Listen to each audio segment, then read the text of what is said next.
नमस्कार दोस्तों, आपका स्वागत है इस चैनल की एक नई शुरुआत में जिसका नाम है एडिटोरियल एनालिसिस। इस प्रोग्राम में हम अंग्रेजी के अखबारों जैसे द हिंदू, इंडियन एक्सप्रेस में छपे उन एडिटोरियल्स का विश्लेषण करेंगे जो विद्यार्थियों की समझ को गहरा बनाने में कारगर सिद्ध हो सकते हैं। इस प्रोग्राम में हम मुख्यतः 3 चीजों पर ध्यान देंगे। पहला, एडिटोरियल का यूपीएससी सिलेबस से लिंक स्थापित करना। दूसरा, एडिटोरियल के मुख्य बिंदुओं को समझना। और तीसरा, उन कॉन्सेप्ट्स पर प्रकाश डालना जिनका जिक्र एडिटोरियल में आया है या जो एडिटोरियल को समझने के लिए जरूरी है। आशा है आप सभी को दृष्टि आईएएस की ये पहल पसंद आएगी। अपने सुझाव एवं राय जरूर दीजिएगा। तो आइए शुरू करते हैं आज का editorial analysis. Editorial the Hindu अखबार से लिया गया है जो कीपिंग द पीस नाम से आया, और ये चाइना और भारत के बीच जो बढ़ता विवाद है, बाउंड्री डिस्प्यूट, उसके ऊपर प्रकाश डालता है। यूपीएससी सिलेबस से इसका लिंक देख लेते हैं। आप इसे GS2 के अंदर इंडिया एंड इट्स नेबरहुड से कनेक्ट कर सकते हैं। Bilateral and agreements involving India affecting India's interest से कनेक्ट कर सकते हैं। और effect of policies and politics of developing countries on India's interest, इससे भी लिंक कर सकते हैं। की पॉइंट्स में एडिटोरियल कहता है भारत और चीन को LAC को स्पष्ट करके सीमा पर जो तनाव है उसे समाप्त करना चाहिए। LAC का यहाँ पे मतलब है लाइन ऑफ एक्चुअल कंट्रोल, और ये वो लाइन है जो भारत और चीन के बीच बाउंड्री बनाती है। और ये LOC से अलग है, वो लाइन ऑफ कंट्रोल है जो भारत और पाकिस्तान के बीच है, और ये LAC है। अभी हाल ही में LAC पे 4 घटनाओं की वजह से ये जो LAC है ये विवाद में रही है। और ऐसा माना जा रहा है 2017 में जो डोकलाम स्टैंड ऑफ हुआ था भारत और चीन और भूटान के मध्य, उसके बाद सबसे बड़ी गतिविधि जो हुई है ये 4 घटनाएं हुई हैं, और इसकी वजह से सीमा पर, भारत चीन सीमा पर तनाव बढ़ता जा रहा है। 2017 में जब डोकलाम विवाद हुआ उसको लेके एक भारत और चीन के बीच वुहान समिट हुई थी, जिसके बाद ये विवाद सुलझाया गया था। और उसी के बाद से जो सीमावर्ती इलाके हैं वहाँ के, और जो सीमा है भारत और चीन के बीच, तब से वहाँ पे करीब करीब शांति रही है। डोकलाम इशू जो हुआ था उसको शांत करने के लिए दोनों पक्षों ने जो काम किया था वो काफी उल्लेखनीय था। और दोनों ही, प्रधानमंत्री मोदी हो चाहे चाइना के राष्ट्रपति शी हो, दोनों ने ही वहाँ पे जो मतभेद हुए थे उनको विवादों का रूप लेने से रोका था। इसके अलावा दोनों पक्षों के बीच एक क्लियर मैसेज भेजा गया था, जिसके तहत 2005 और 2013 में जो सहमति बनी है भारत और चीन को लेके बॉर्डर पे शांति बनाए रखने के लिए, उसको डिटेल प्रोटोकॉल्स को पालन करने के लिए बोला गया था दोनों ही सैन्य बलों को, भारत और चीन के। दोनों जो प्रोटोकॉल्स हैं 2005 और 2013 के, इसकी वजह से अगर कहीं भी कोई विवादित क्षेत्र है और वहाँ पे अगर इस तरह की कोई टेंशन होती है तो प्रोटोकॉल्स हैं, गाइडलाइंस हैं, जिसके तहत 48 घंटे के अंदर दोनों ही देश जो हैं वो मीटिंग करते हैं, फ्लैग मीटिंग्स होती हैं, और जो विवाद है उसको बातचीत के द्वारा सुलझाने की कोशिश की जाती, जिससे कि इस तरह के जो लोकल मतभेद होते हैं बाउंड्री पे वो कोई बहुत बड़ा रूप ना ले लें और वहां पे किसी भी तरीके की हिंसा का कोई भी आगे स्कोप ना रहे। अभी ये जो 4 घटनाएं हुई हैं जो कि लद्दाख एरिया में हुई हैं और सिक्किम में हुई हैं, इनको लेके जो भारत है, भारत के जो सैन्य अधिकारी हैं, उन्होंने बोला है कि ऐसी छोटे मोटी लड़ाइयाँ जो हैं वो विवादित जगहों पे होना आम है और ये कोई बहुत बड़ी चीज़ नहीं है, और हम इसे सुलझाने की कोशिश कर रहे हैं।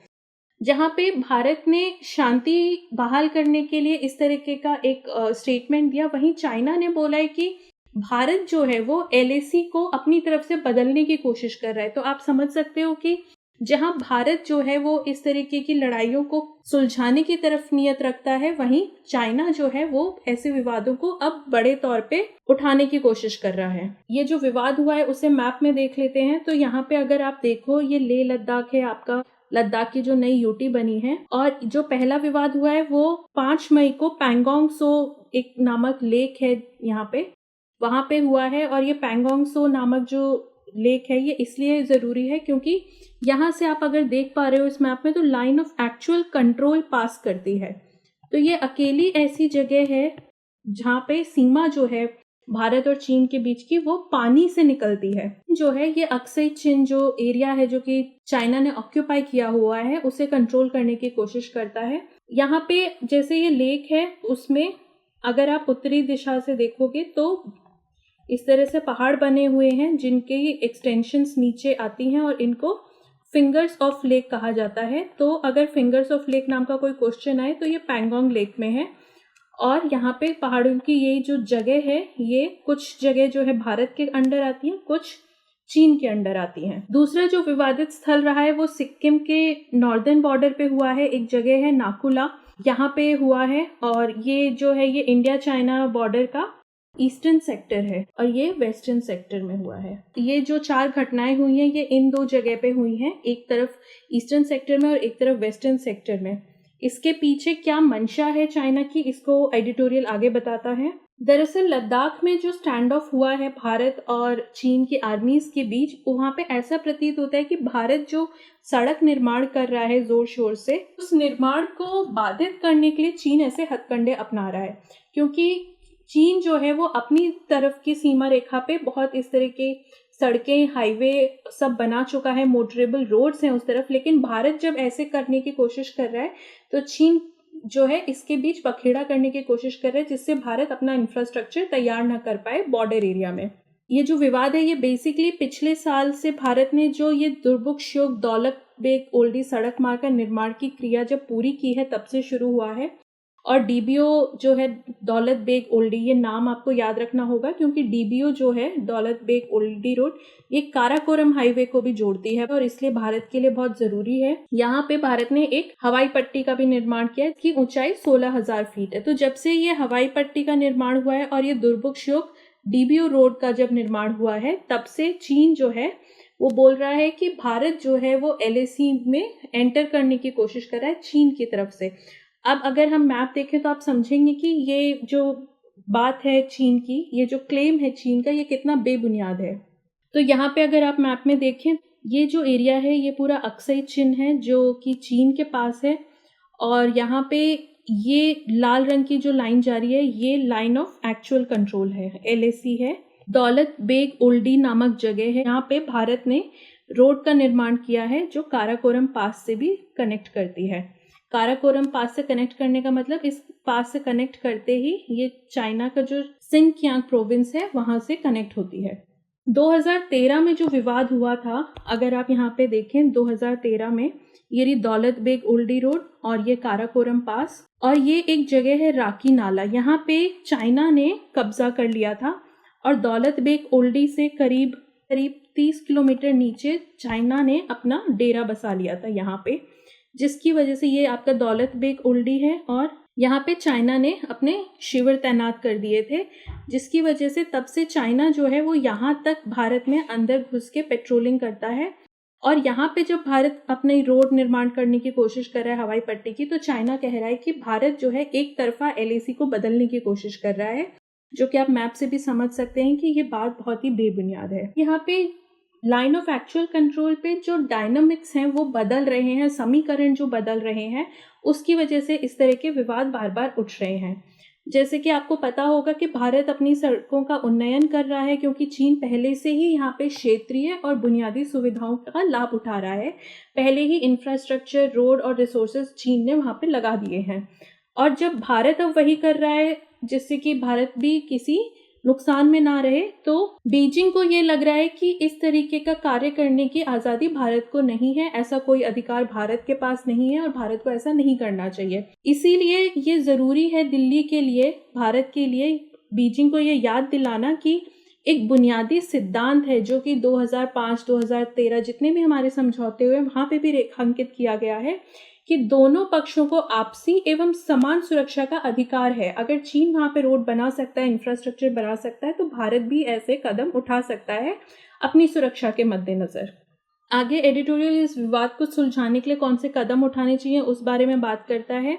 एडिटोरियल कहता है कि दोनों पक्षों को तत्काल प्राथमिक मौजूदा चैनलों का उपयोग करना चाहिए इस तरीके के विवाद को बातचीत से सुलझाने के लिए, और दोनों को ही अपने अपने कदम टेंशन वाली स्थिति से वापस खींचने चाहिए। ब्रिगेड कमांडरों की जो मीटिंग होती है, फ्लैग मीटिंग, वो अब तक जो विवाद है उसको समाप्त करने में विफल रही है।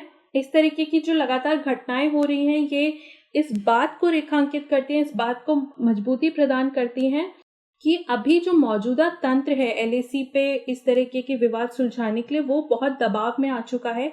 इसलिए अब ये जरूरी हो गया कि भारत और चीन जो LAC है, लाइन ऑफ एक्चुअल कंट्रोल है, उसको स्पष्ट करने की जो प्रक्रिया है उसको वापस से शुरू करें। और अब ये जो मैकेनिज्म्स हैं ये क्योंकि फेल हो रहे हैं, इसलिए सिर्फ LAC को लेके जो भी विवाद है या जो भी डाउट्स हैं, जब तक वो नहीं हटेंगे तब तक यहाँ पे आगे बढ़ना बहुत मुश्किल होगा। अगर एक लाइन पे हम इस टाइम डिसाइड नहीं कर पा रहे हैं, अगर एक बाउंड्री पे हम दोनों अग्री नहीं हो रहे हैं, तो ज़रूरी है कि दोनों देश एक दूसरे के दावों को कम से कम बेहतर ढंग से समझें और इन क्षेत्रों पे जो भी गतिविधि हो रही है उनको कम से कम कंट्रोल करें, विनियमित करें और एक कॉमन अंडरस्टैंडिंग जो है वहां तक पहुंचने की कोशिश करें, जिससे इस तरीके के विवाद बार बार ना उठें। इससे क्या होगा, स्पेशल रिप्रेजेंटेटिव्स के बीच जो मीटिंग रुकी हुई है एलएसी को लेके और बाउंड्री क्लेरिफिकेशन को लेके, उसको एक नया रुझान मिलेगा और इस मीटिंग की वजह से भारत और चीन के बीच जो बाउंड्री इश्यूज हैं वो क्लियर हो जाएंगे और इस तरीके के विवाद या आगे की जो लड़ाइयां हैं उनको हम रोक सकते हैं। आगे की राह में एडिटोरियल कहते हैं कि दोनों ही पक्षों को, भारत और चीन दोनों को ही ये बात अच्छे से पता है कि एलएसी जो है उस पे माइनर एडजस्टमेंट्स करके, जहाँ पे भी विवाद है, चाहे वो डीबीओ पे है, चाहे वो पोंगयांग लेक पे है, चाहे वो सिक्किम में है, वहाँ पे थोड़ा माइनर एडजस्टमेंट्स करके वो विवाद सुलझाए जा सकते हैं और एलएसी को प्रयोग किया जा सकता है, एलएसी का उपयोग किया जा सकता है। सिर्फ एलएसी पे ही समझौता अगर होगा तभी ये विवाद जो है ये शांत हो सकता है और ये जो इतना लंबा जो विवाद चला आ रहा है उसको अब खत्म करने का समय आ गया है, क्योंकि वैसे भी दोनों ही देश जो हैं वो कोविड-19 नामक जो आपदा आई है उससे त्रस्त हैं और ऐसे में ऐसे विवाद झेलने की स्थिति में दोनों ही देश नहीं है।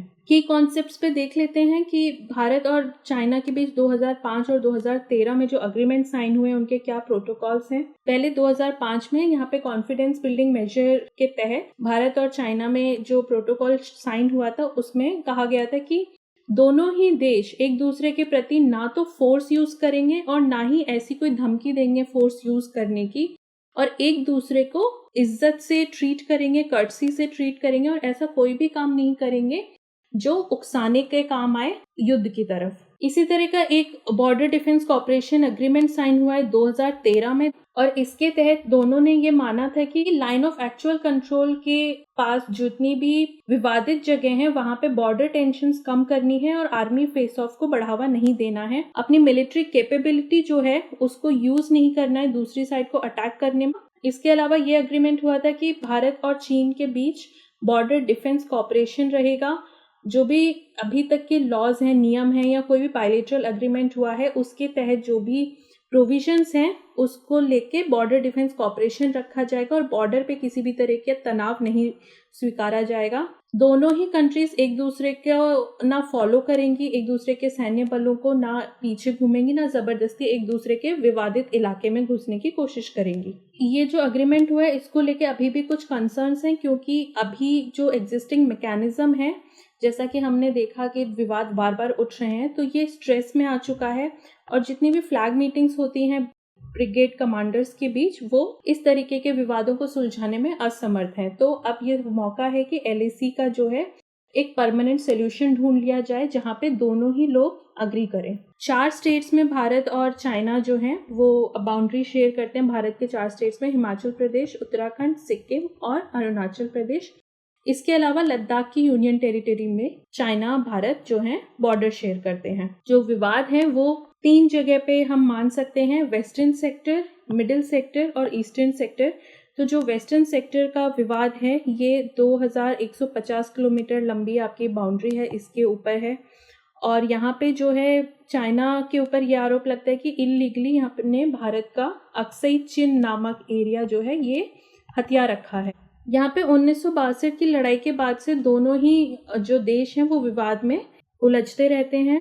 इसके अलावा फिर मिडिल सेक्टर है जो आपका हिमाचल और उत्तरांचल के बीच में पड़ता है। ये सबसे शांत जगह है, यहाँ पे विवाद की अभी स्थिति नहीं है। 625 किलोमीटर लंबा यहाँ पे बॉर्डर शेयर करते हैं भारत और चीन। उसके अलावा ये जो एरिया है सिक्किम का, यहीं पे आपका डोकलाम भी हुआ था, दिक्कत जो हुई थी डोकलाम इशू। जो ईस्टर्न सेक्टर है वो अरुणाचल प्रदेश की बाउंड्री पे लगता है। ये 1140 किलोमीटर लंबी बाउंड्री है दोनों के बीच और ये एक्चुअली जो आपका वेस्टर्न सेक्टर है ये लाइन ऑफ एक्चुअल कंट्रोल से भारत और चीन को विभाजित करता है और जो ईस्टर्न सेक्टर है यहाँ पे मैकमोहन लाइन काम करती है और इन दोनों लाइंस को लेके दोनों देश विवाद में रहते हैं। एलएसी को लेके भी कि एलएसी की एक्चुअल स्थिति क्या है, और मैकमोहन लाइन को लेके क्योंकि चाइना जो है वो नहीं मानता कि मैकमोहन लाइन असल बाउंड्री है भारत और चीन के बीच, क्योंकि मैकमोहन लाइन जो है वो जब साइन की गई थी तब तिब्बत ने साइन की थी, और तिब्बत को जो चाइना है वो असली क्लेमेंट नहीं मानता है जो ये साइन कर सकता था इस लाइन को। तो जैसा हमने देखा, वेस्टर्न सेक्टर में अक्सई चिन पे डिस्प्यूट है, और यहाँ पे ब्रिटिश एम्पायर ने ढंग से एक लाइन नहीं खींची थी, इस वजह से आज तक भी विवाद है। मिडिल सेक्टर जो है वो वहाँ पे सबसे कम विवाद है, और जो ईस्टर्न सेक्टर है यहाँ पे मैकमोहन लाइन की वजह से विवाद है। 1914 शिमला कन्वेंशन में तिब्बत ने ये लाइन साइन की थी, जिसको चाइना एक्सेप्ट नहीं करता, क्योंकि वो ये कहता है कि तिब्बत जो है वो सही रिप्रेजेंटेटिव नहीं था ये ऐसी लाइन साइन करने के लिए।